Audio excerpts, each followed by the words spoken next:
Wala na raw ibang hiling ang isang inang OFW sa Hong Kong kundi ang makarating sa recognition ng anak. Ang tanong, makahabol kaya siya? Wait the floor with honors and for the awardees. Sa video na ito, makikita ang isang estudyanteng babae na naglalakad paakyat sa stage ng mag-isa. Nadismaya po ako kasi akala ko makakapunta po siya, makakakabit na po siya ng medal sa akin. Tatanggap ng medalya ng walang kasamang magulang. Excited po ako, ma'am, at the same time, nalulungkot po dahil gusto ko rin po sana na nandun po ako sa tabi nila habang ginagawad po sa kanila yung award. Sabi niya lang po na hindi siya makakauwi kasi may 2 years contract pa po siya, kaya naniwala naman din po ako. Pero teka, sa isa pang video, makikita ang ina ng bata. Naka-jacket, may bit-bit na backpack, at humahangos na tila may hinahabol. Si Edena pala, sorpresang umuwi sa bansa para sana habulin ang recognition ng anak. Kasi expected niya po talaga na that time ako na po talaga magsasabit ng medalya niya. Pero makakaabot kaya siya?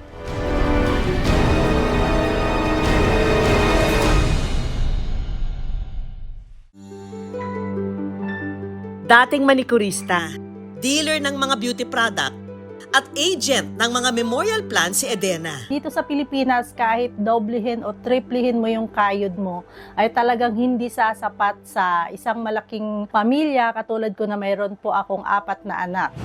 Mekaniko ng tricycle ang kanyang asawa, pero dahil hindi sapat ang kita nila, kinailangan niyang makipagsapalaran sa ibang bansa taong 2019.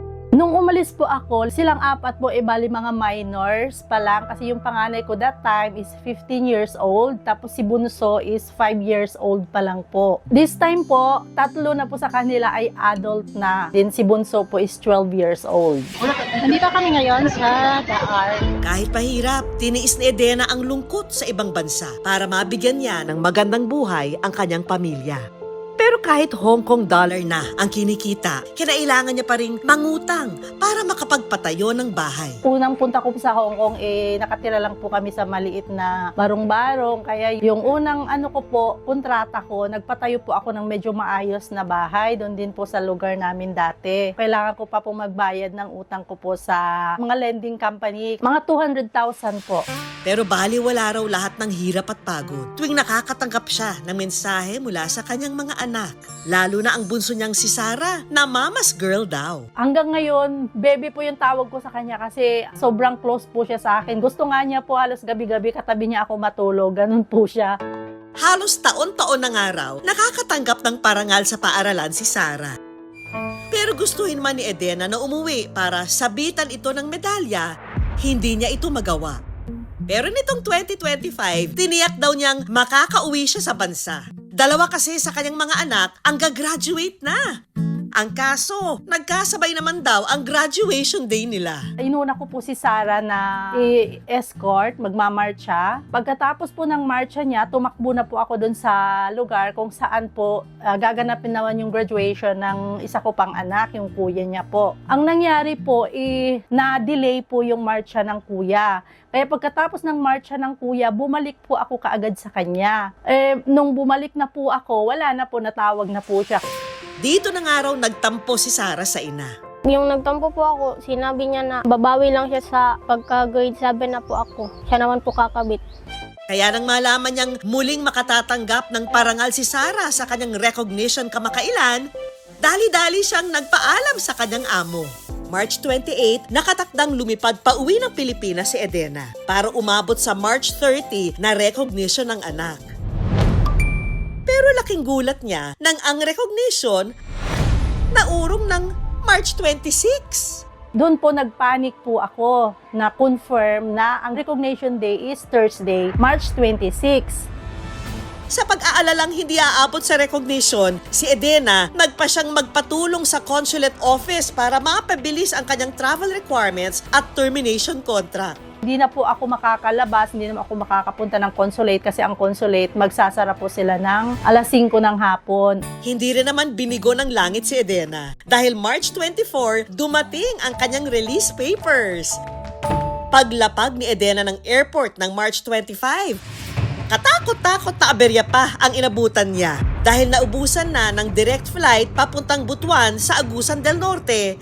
Pinili niyang lumapag ng Davao at maghintay ng 4 na oras. Nakarating na po ako mga 10 sa Davao. Nag-stay pa po ako sa terminal, siguro mahigit 1 oras. Naghintay din ng biyaheng bus papunta po ng Butuan. Medyo matagal po ang biyahe kasi traffic, siguro mga more than 6 to 7 hours.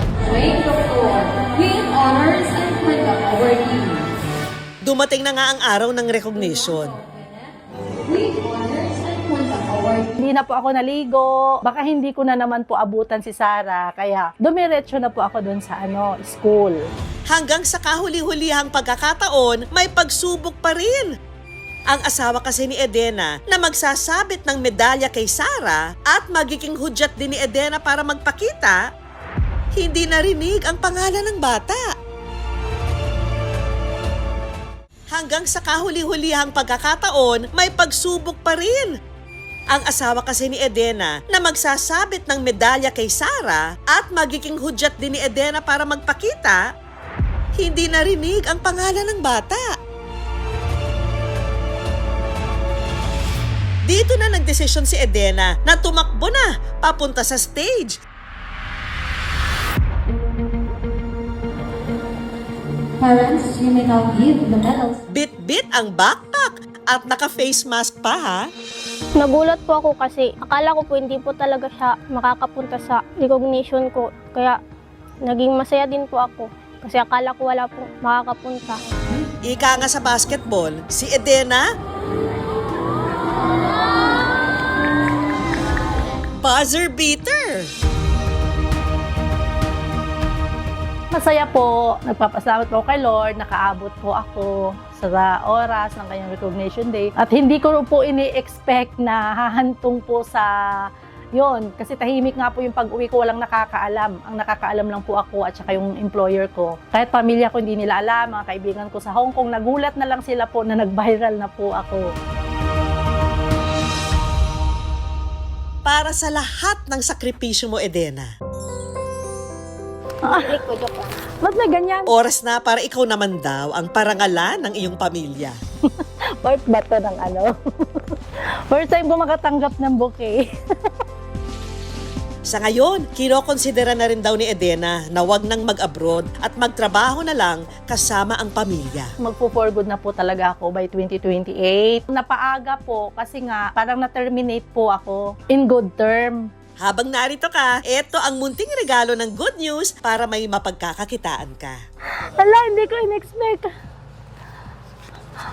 Hindi ko in-expect to. Iniwan niya ako doon tapos may ganito palang First time po pong magkaroon ng ganitong surprise. First time po may magbibigay sa akin ng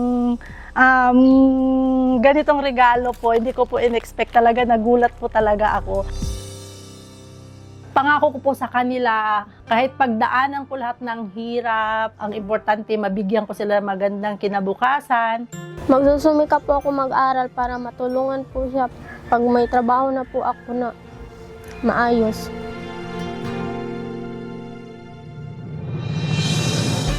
Ang bawat diploma at medalya ng ating mga anak, tagumpay ring maituturing ng bawat magulang na nagsusumikap para sa kanila. Present man o nasa ibang bayan. Congratulations to the proud parents!